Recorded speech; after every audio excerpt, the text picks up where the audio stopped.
ഇന്ന് നടന്ന ഒരടിയാണ്. അത് നെവിനും ആര്യനെയും തമ്മിലാണ് മെയിനായിട്ട് അടി നടന്നത്. രാത്രി നോക്കിയപ്പോൾ കാണാം അനിമോൾ 2 മുട്ട എടുത്ത് ബുൾ സ്പ്രേ ആക്കുന്നു.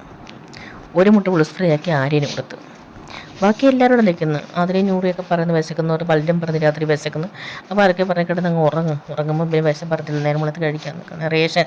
അപ്പം അക്ബറൊക്കെ പറയുന്നു പിന്നെ കടലമാവ് വല്ലോടെ ദോശ ഇട്ട് നൽകണം, എല്ലാവർക്കും വിശക്കുന്നത്. നമ്മൾ റേഷൻ വളരെ കുറവാണ്. പിന്നെ ഈ പറയുമ്പോൾ ഒരാഴ്ച കൂടെ കൊടുക്കുന്ന റേഷൻ കൊണ്ട് ഒരാഴ്ച നിൽക്കണം. പിന്നെ യൂട്യൂബേഴ്സൊക്കെ പറയുന്നത് കേട്ടിട്ടുണ്ട്, എന്തായാലും മുട്ടയും പാലും കൊടുത്തു തുടങ്ങി. രാവിലെ ഒരു കവർ പാല് പിരിഞ്ഞു പോയാണോ, ആദ്യം തൈരും പാലുമാണെന്ന് പറഞ്ഞു. പിന്നെ അനുമോൾ രാത്രി പറഞ്ഞത് തൈരല്ല, ഒരു കവർ പാല് പിരിഞ്ഞു പോയാൽ എന്താ നമുക്ക് സത്യം നമുക്ക് അറിയത്തില്ല.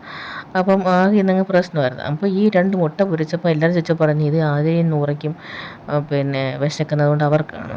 മുട്ട പിന്നെ എണ്ണമാണല്ലോ, ഓരോരുത്തർക്ക് ഇത്ര മുട്ട ഉണ്ടല്ലോ. ഇത് പൊരിച്ചിട്ട് ഇവിടെ മുറിയിലോട്ട് വന്നപ്പം അതിലെ നൂറേം പറഞ്ഞേ അങ്ങനെ സ്പെഷ്യലായിട്ട് ഞങ്ങൾക്കിപ്പോൾ മുട്ടയെന്തിന്, ഞാൻ രാവിലെ പോയി പയറെടുത്തപ്പോൾ വഴക്കുണ്ടാക്കി എടുക്കരുതെന്ന് പറഞ്ഞു. നെവിനാണെങ്കിൽ ഒരു ഉള്ളി എടുത്തപ്പം അത് റേഷനാണ് എടുക്കരുതെന്ന് പറഞ്ഞു.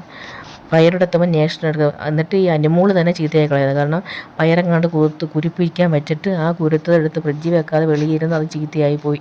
ഇന്നിപ്പം പാല് തൈരോ അങ്ങോട്ട് ചീത്തയാക്കിയെന്നും പറഞ്ഞ് അങ്ങനെയൊക്കെ ഭക്ഷണ പദാർത്ഥങ്ങൾ ചീത്തയാക്കുന്നത് അനിമോൾ ഭയങ്കര പങ്ക് വഹിക്കുന്നുണ്ടെന്ന് അതിലെ നൂറേം പറഞ്ഞത്. അതുപോലെ പിന്നെ ആര്യന് മുട്ട കൊടുത്തു. എന്ന് വെച്ചാൽ എല്ലാവരും ഒരുപോലല്ലേ, എന്തുകൊണ്ട് അവിടെ ബാക്കി ഇത്രയും പേരുന്നിട്ട് കൊടുത്തില്ല.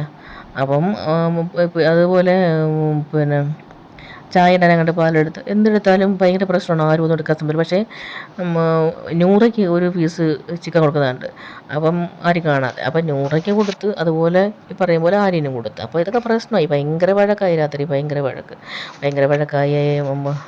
നമ്മുടെ നെവി പിടിച്ചു വരയ്ക്കാൻ ചെന്ന് അവസാനം കുറേ വിളിച്ച് വെച്ച് അങ്ങോട്ടും ഇങ്ങോട്ടും ലാസ്റ്റ് താഴെ വീണ് പിന്നെ എടുത്ത് വെച്ച് പിന്നെ ചുരുട്ടിക്കൂട്ടി പായി വെച്ച് പാത്രം കൊടുത്തതിന് ഭയങ്കര വഴക്ക്. അവസാനം കാണാം അനുമോടെ പിന്നെ ഇവിടെ ഒരു പാവി വിളിച്ചിട്ടാണ് കട്ടിലിൻ്റെ ട്രായിൽ അത് പിന്നെ നെവി കൊണ്ടുവന്ന് ക്യാപ്റ്റനെ കാണിച്ച്, അത് ക്യാപ്റ്റൻ എടുത്ത് നെവി അതെടുത്തോണ്ട് പുറത്ത് പോയപ്പോൾ അനിമോൾ നെവിൻ്റെ സ്ഥലം എടുക്കാൻ പോയി. അങ്ങനെ നെവി അനിമോളുടെ വാഷിംഗ് സെറ്റ് എടുത്തത് എറിയാൻ പോയി. അങ്ങനെ ഭയങ്കര വഴക്ക്. എനിക്കല്ല, കുറേ കാലമായിട്ട് നെവിനും അനിമോളും തമ്മിൽ വഴക്കാണ്. ഒരിക്കൽ ഇനി എന്തുകൊണ്ടെന്ന് എനിക്കറിയത്തില്ല, അനിമോളെ നെവിനാണ് നോമിനേറ്റൊക്കെ ചെയ്യുന്നത് പിന്നെ പലപ്പോഴും. അന്നേരം നെവിൻ അനിമോളെ വഴക്കൂടി പറഞ്ഞ് നിൻ്റെ മുഖം കാണുന്ന എനിക്ക് ദേഷ്യമാണ്, നിനക്ക് മുഖം കാണുന്ന എനിക്ക് അറപ്പാണെന്ന് പറഞ്ഞു.